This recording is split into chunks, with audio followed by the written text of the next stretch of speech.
শিলিগুড়িতে দুর্গাপুজোর guide map 2024 উদ্বোধন করলেন পুলিশ কমিশনার। শিলিগুড়ি পুলিশ কমিশনারেটের উদ্যোগে প্রতিবারের ন্যায় এবারেও প্রকাশিত হলো শিলিগুড়ির পুজো গাইড ম্যাপ।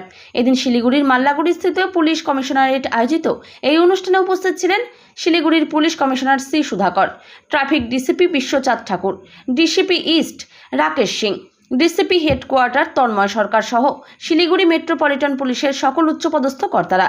পুজোর গাইড ম্যাপের উদ্বোধনের পাশাপাশি সাধারণ মানুষের উদ্দেশ্যে কমিশনার সি সুধাকর অনুরোধ করেন স্বাস্থ্যবিধি যাতে সকলে মেনে চলেন। এছাড়াও পুজোর কটা দিন শহর শিলিগুড়িকে পুলিশ নিরাপত্তার চাদরে মুড়ে দেওয়া হবে এবং বড় বড় পুজো মণ্ডপগুলিতে ড্রোনের মাধ্যমে নজরদারি করা হবে। পাশাপাশি পুজোর দিনগুলো শহরের যানজট যাতে সৃষ্টি না হয় সেক্ষেত্রে বড় যানবাহনগুলি বিকেল 4টা থেকে শহরে প্রবেশ নিষিদ্ধ করা হয়েছে। কমিশনারেট এলাকাতে যতগুলো পূজাগুলো আছে, বড় বড় পূজা,